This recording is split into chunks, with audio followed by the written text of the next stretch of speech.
I'm Bill Davenhall, and I'm the Senior Health Advisor for Esri, a U.S.-based global corporation. Well, yeah, and of course you realize I've been in this business for over 40 years, talking to healthcare about these kinds of evolving technologies, helping hospitals and doctors and clinics understand how they can understand their markets better. And then I had this big heart attack in 2001. And it came as a complete shock to me. I mean, I was under a care of a die. I went to regular checkups, and nobody ever along the way said anything to me about the air I was breathing or the water I was drinking or anything really. They may have said something about you need to lose a little weight every once in a while, but there was no overt warning. When I got to California, I was there maybe a year, and I was diagnosed with exercise-induced asthma. Well, now I've learned, because I've done the research, I found out, well, this is something they assign to people that they're not sure how they actually got asthma. Now, this was a guy, that was over 50, never had asthma a day in his life, and I happened to move to LA. So after some research, I discovered, so what's really happening is here, my body's reacting badly to this foul air. So I changed my routine of running to a different time of day. But I didn't go to an inhaler. I refused to do an inhaler and so forth. So that really started my question asking myself. And then one day I had this big heart attack.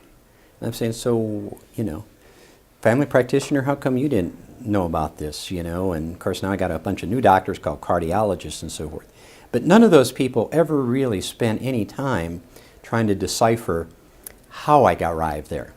Now, in their defense, they say to me, that's not our job. The cardiologist says my job is to save your life, not to do a research project on you. And I only need 10 measurements and I'll figure out what to do and we'll do that, right? So it became that I was unhappy with the fact that I still didn't understand how I arrived at that stage. And that's what led me to, take my own technology and say, okay, so I have thousands of customers all over the world in the health space that are doing all this great work that I fawn over and give awards to. Why didn't any of this information make its way into my doctor's office? I mean, have you ever seen a map, a geographical map in a doctor's office with something like I was showing today? Never. You see skeletons and bodily organs and so forth. We've never seen a map. So the point I got to was all this public health information and the knowledge that has grown into was sort of disconnected from what I would call the private practice of medicine. When I went into the doctor's office, I never really got a feeling that the doctor either appreciated the work of the public health community or even knew what they were doing. So it's at that moment I sort of decided that public health needed an advocate. And that's sort of where I placed myself. Now, the public health people probably would be chagrined to hear that. But essentially it was, there's an inadequacy here. People, we're not using all the data that we have.